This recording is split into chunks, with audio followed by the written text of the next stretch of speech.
on this. Senator, thank you so much for being here. You know, I know we've heard from producers in Kansas and Colorado about how they're being impacted by this persistent drought. I'm sure you're hearing that they're frustrated, they're worried. What are they saying and what are they asking for? Yeah, well, Suzanne, I was so honored to be in Burlington, Colorado with this Democrat senator from Colorado, Michael Bennett. Eastern Colorado, Western Kansas, we look a lot alike. 10 of the last 15 years, we've had a drought. And the one thing I can't do is make it rain, but what we can do is work on our conservation practices. The folks out there like myself, they're fifth, sixth generation farmers, ranchers, they're innovators, they're resilient. And there's some conservation farms that have figured out how to use this aquifer underneath us and still keep it replenished. So they're frustrated, but they're learning how to do it. Now we have to empower them. We need a farm bill that's going to allow them to use these conservation programs. Right now, the way this IRA bill was written and the current farm bill is written, we can only use about half of the conservation programs out there. And I'm sure your folks know about cover crops. They're requiring us to use cover crops in order to access these conservation programs. And cover crops simply don't work in eastern Colorado or western Kansas. Well, Senator, maybe you can continue on that thought process of obviously working with Senator Bennett of Colorado, having those improvements in federal drought tools for producers. I mean, that's what they're needing at this point. And when you talk about that High Plains aquifer, right, obviously pulling water from that, is it replenishing fast enough? Those are the questions that they need to know and how they survive in the interim before those tools are put into place.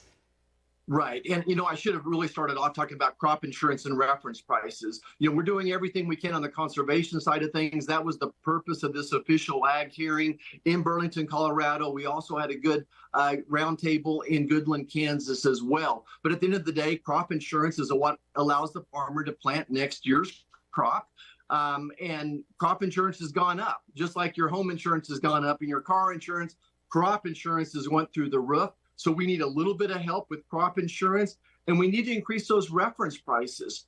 And one of the testimonies we got is if we would use the Democrats' framework for the farm bill, it actually hurts wheat and sorghum. It would be worse for wheat and sorghum. They'd rather have an extension than a bad farm bill. And I agree with them. So we need to up the crop insurance, work on the reference prices, and then we got to broaden the guardrails so that they can use these conservation tools. Obviously, our producers, ranchers looking for those safety nets.